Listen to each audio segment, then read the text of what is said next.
As we heard on the program last week, there is controversy surrounding the proposed billion-dollar sewage system for the Capital Regional District. One of the most controversial parts is whether the system should be a public-private partnership, a so-called P3, or a publicly owned effort. One of the groups with a stake in this debate is the construction industry. For the Vancouver Island Construction Association's perspective on what could be the largest capital project in the island's history, I'm joined in studio this morning by Greg Baynton, who is the president of the association. Greg, good morning to you. Good morning, Gregor. Now, one of the options for the CRD sewage strategy is a public-private partnership, as I mentioned. What does your association think of that option? Well, I think there's more to it. The partnership or P3 model is just one element of this, Gregor. Our concern is, or our members' concern is, that they not be precluded from the opportunity to participate in this. And if the CRD is compelled to use a model where huge contracts are bundled, they're talking about bundling $250 million to $500 million packages in either a hybrid or P3 model, it basically excludes the entire local market and will likely only attract international competition. So it will include private enterprise, but you're saying it's very unlikely to include any local private enterprise. It's beyond the capacity of any contractor on the island and most in British Columbia. But just to be clear, you're not saying that this kind of infrastructure work is beyond the capacity of local firms? No, it's not. In fact, most of the existing infrastructure is built by our members. And why is it? Why do you say it's necessarily the case that if they did go with a P3 option that it would be a big international firm? Why would one lead to the other? Well, that's historically what happens. I mean, you can look at P3 models across Canada. These companies are international in nature. You can look at the Sea to Sky Highway, the bridge that's being built in Vancouver. Typically, they're a concessionaire that has foreign interests, large capacity in the world financial markets, and they do more than construction. They're interested in the finance and operating component of these facilities. Now, do they use some local construction outfits? It seems to me that when you look at some of those, whether it's the Sea to Sky Highway or what have you, you do see some local businesses involved, but maybe it's just superficial. It's an area of great debate, but you mentioned the Sea to Sky Highway, so a company by the name of Peter Kiewit and Sons did that contract, and there was very limited local participation from that.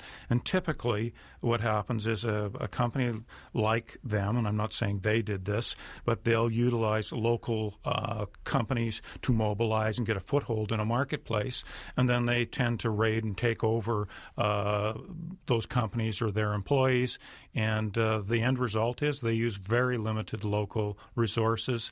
And across Ontario and other jurisdictions, including the UK, there's a large displacement of the mid-sized contractors that are literally driven out of the marketplace. And just put this in perspective for us. I mentioned it could be the largest capital project in the island's history, about $1 billion. How significant could that be if most of the work is done by island firms or BC firms? It's absolutely tremendous. It's hard to actually quantify, but it's basically 10 years' work in itself there. It literally touches every trade, and even though this is largely a Victoria project, it touches the island and probably British Columbia. It's there's infrastructure stimulus right now at play in the wake of the fallout. It's there because construction has the capacity to stimulate an economy. It touches every element of the economy in the communities we work in. Is there a competitive argument to put forward for P3 saying, well, on the other hand, it's precious tax dollars going towards this infrastructure project. Why not put it out to a competitive process and make sure you're getting the most competitive option available? Well, you raise a really good point. It should be competitive. So in a P3 model, you limit it often to international or national competition. There are companies in BC that participate in this marketplace, but you do reduce the competition. And P3s are inherently very private, proprietary. Confidentiality agreements are signed between key players. It's not transparent, and you can't even apply a Freedom of Information Act once those contracts are signed. So it's not transparent. It's not open, and some of our members would challenge whether it's fair because it excludes them from the process. And so on the price question, I know it's not the only relevant one, but you're confident that a public option, a public route to this could be done for a similarly cost-effective price as a P3 option could be? Yes, I believe that's the case. They apply very complex math to determining risk and weighting risk and putting a financial value on risk. So depending on how you talk to and how you value that, it's a very, very complex process to actually analyze. But in the numbers I've seen that the CRD have provided and the overall $1 billion, we're talking a difference of maybe $50 million, which I'm sure all kinds of different stakeholders could argue for and against on that spread. About 5%. And I suppose with all of these things, it probably comes down to whether it's private or public, the management and the allocation of resources and the oversight of the whole project, how efficiently it's done cost-wise anyway. Yes. What about the province's apparent pushing, or it's being in favor of P3s? We heard from the CRD chair, the regional district chair, Jeff Young, and he said, yes, the province seems to be in favor of P3s, but he also said that it will fund 1/3 of the project, even if a public option is chosen by the CRD. Are you confident that the CRD still has the flexibility to go with that route? Our members aren't convinced that they are. Partnerships BC purports themselves of being the procurement authority for the province of British Columbia.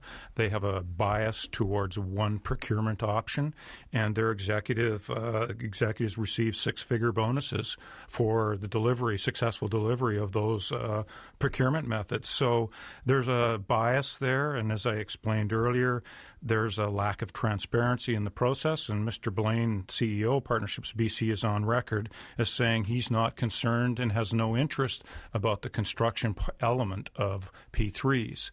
He's characterized those as that's the private business of the concessionaire, and the province has no interest in that.